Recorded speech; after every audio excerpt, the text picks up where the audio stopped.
अस्सलाम वालेकुम। उम्मीद करती हूँ सब लोग खैरियत से होंगे। आज मैं वाइट लोबिया की दाल बनाने जा रही हूँ और इस दाल को बनाने के लिए हमें जिन जिन चीज़ों की ज़रूरत होगी हम साथ साथ बनाते भी जाएंगे और इंग्रेडिएंट्स को नोट डाउन भी करते जाएंगे। इसको बनाने के लिए जो मैंने सबसे पहले मिट्टी की हांडी ली है, आप लोगों की अपनी चॉइस है। आप नॉर्मल आपके घर में जो भी पैन है, बर्तन है जिसमें आप लोग रेगुलर खाने बनाते हैं उसमें बना सकते हैं। लेकिन आप लोगों को जैसे कि पता है कि मिट्टी की हांडी में बहुत अच्छा सा फ्लेवर निकल के आता है, तो मैं इसमें बना रही हूँ। इसको बनाने के लिए जो चीज़ें चाहिए वो पहले हम नोट डाउन कर लेते हैं साथ साथ और बनाते भी जाते हैं। अच्छा, ये देख सकते हैं मैंने इस मिट्टी की हांडी के अंदर 1 कप ऑयल शामिल कर दिया है और ऑयल को मैं अच्छे से अब गर्म होने दूंगी। जैसे ही ऑयल मेरा अच्छी तरह से गर्म हो जाएगा, एक बड़े साइज़ की प्याज लेकर उसको फाइन चॉप करके वो मैं इसके अंदर शामिल कर दूंगी। इसी के साथ 10 से 12 लहसुन के जवे साबुत ही शामिल कर दूंगी, साथ ही ब्राउन हो जाएंगे। और अब हम इसको अच्छे से ब्राउन कर लेंगे अपनी प्याज को और लहसुन को। प्याज जैसे ही अपना कलर तब्दील करेगी और लाइट गोल्डन कलर में आना शुरू हो जाएगी तो हम इसके अंदर 3 से 4 अदद साबुत हरी मिर्चें शामिल कर देंगे और 3 से 4 अदद दरमियाने साइज़ के टमाटर लेकर उसका पेस्ट बनाकर वो भी हम इस टाइम पर इसमें शामिल कर देंगे। अब हम इसके अंदर अपने बाकी के मसाले शामिल करते हैं। 1 टीस्पून सफ़ेद ज़ीरा, 1 टेबल स्पून कुटा हुआ धनिया, बारीक कुटा हुआ धनिया होना चाहिए, मोटा मोटा नहीं। 1 टेबल स्पून लाल मिर्चों का पाउडर और अपने जायके के मुताबिक भी आप डाल सकते हैं। नमक अपने जायके के हिसाब से, जितना आप लोग खाते हैं उस हिसाब से आप लोग नमक डाल लीजिएगा इसमें। 1/2 टीस्पून हल्दी पाउडर।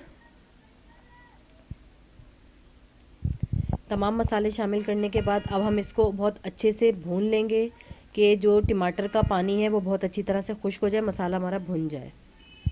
अच्छा, जब मसाला हमारा बहुत अच्छी तरह से भुन जाएगा, ये देख सकते हैं ऑयल निकल के बाहर आ गया, मसाला हमारा बहुत अच्छी तरह भुन गया। आधा किलो सफ़ेद लोबिया वाली जो दाल है वो हम इसके अंदर शामिल कर देंगे।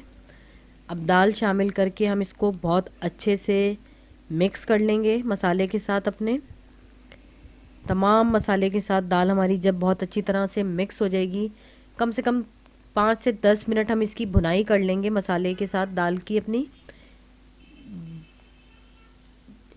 ये देख सकते हैं आप हमारी दाल बहुत अच्छी तरह से भुन गई है, ऑयल आपको ऊपर नज़र आ रहा होगा। इस टाइम पे अब हम इसके अंदर तकरीबन 2 कप के बराबर पानी शामिल कर देंगे, क्योंकि दाल भीगी हुई थी तो जल्दी गल जाएगी।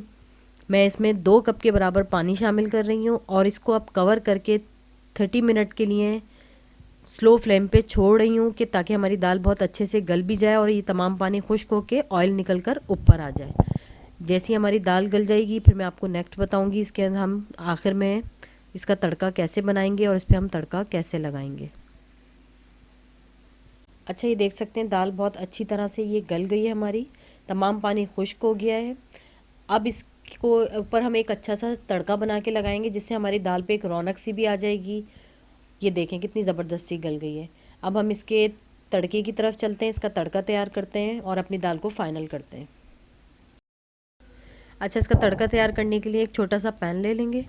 अब इस पैन के अंदर तकरीबन 4 to 5 टेबल स्पून ऑयल शामिल करेंगे। आप मक्खन का भी इस्तेमाल कर सकते हैं, देसी घी का भी इस्तेमाल कर सकते हैं, ये आपकी अपनी चॉइस है। मैं अभी फ़िलहाल इसको ऑयल में तड़का लगा रही हूँ इसका। ऑयल जैसे ही आपका गर्म हो जाएगा उसके अंदर 4 से 5 अदद हरी मिर्चें और थोड़ी सी 1 टेबल स्पून के बराबर जूलियन कटी हुई अदरक, इन दोनों चीज़ों को हम ऑयल में अच्छे से फ्राई कर लेंगे।